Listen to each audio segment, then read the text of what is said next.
was going to ask you, Roddie, obviously Roddy's somebody who's one of my favorite artists, please excuse me for being antisocial. I remember he gave us that title. Where we're at? We're at Street Fest. Real Street Fest. I feel like he's an introvert. And I feel like the pandemic, I'm not sure the pandemic affected somebody more than maybe the trajectory that Roddie was on in terms of him not necessarily being able to get in that full festival season when The Box was the #1 song in the world. Yeah. And, think about it. December 2019 is when the album dropped. Yeah. And in March 2020 is when we shut down. Everything done. And, I know there was multiple versions of his second album. I know that you've been really close with Roddie and helping him in the studio and stuff. And just like, it feels good to see. I feel like Roddie's back in his bag for real. Confidence wise. Confidence wise, yes. But Roddie you got to think. It's like, I don't want to equate him like this. They're going to probably not like this on the internet, but it's kind of like when I talk to my big homies about Mike Tyson, and you take a 19, 20-year-old and you give him $10 million or $20 million or whatever it is. It's like, here. It's like, yo, I'm 19. I'm 21. Roddie was really rich at 21 years old. Crazy. Like in real life rich. Right. Not like small rich. Big rich. Big rich. Yeah. At 21. So it's like, what were you doing at 21 years old? Fuck, I don't know, man. You know what I mean? Like, so I want people to just visualize that, right? And I don't want to give a number, but let's say you're 21 years old, somebody gives you $20 million. What are you gonna do? What do you do? Do you be like, you know what? I need to get focused and make my next album. Right. I need to get in here and take this shit seriously. Like, you're like, yo. Then you got to deal with family. You got to deal with the homies. You got to deal with everything coming at you a mile a minute. So when I've had these conversations with him, he just I just talked to him. Actually, he called me yesterday. We talked for about half an hour yesterday, and he was just saying how much he appreciates our conversations, and he's grown as a man. At this point, he's a father. Right. He's you had your kid young. You know what I mean? 18, yeah.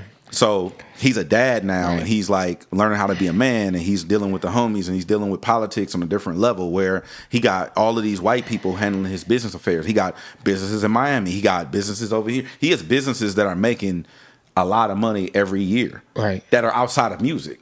People that we don't even know about. Yeah. You don't even know about these businesses. Right. And so I think his mentality is just different at this point, which translates into the music. And that's what people are getting right now. I told him a couple years ago, you got to let these people in. You got to let people in. It's only so long you could do the jewelry and the cars and shit like that. People want to know who the fuck you are. People want to know what you stand on, where you stand. You know what I mean? That's been a big criticism with Drake for all these years. We don't know where he stands on anything. You don't know how he feels about Black Lives Matter. You don't know how he feels. You don't know what shit. You don't know how he feels. That's what I've been saying for years. You don't know how he feels about Trump. He doesn't have an opinion on shit. On nothing. Except for these bitches. And so my point is, exactly. And so my point is, I was telling Roddie, you got to let us in. I know, but they don't know. Right. And so I think he did that with Survivor's Remorse. He Great dropped record. Phenomenal. I'm because he didn't even let me see the video until we were on the phone at 4 a.m. before it dropped. And he sent me the video maybe 4 hours before it came out. I think it came out 6 a.m. or whatever. I mean, something like that. And he sent me the link. We were on the phone because he was blowing my phone. And it was early as fuck, 4 a.m. or some shit. I'm like, bro, what's up? Everything good? I thought something happened.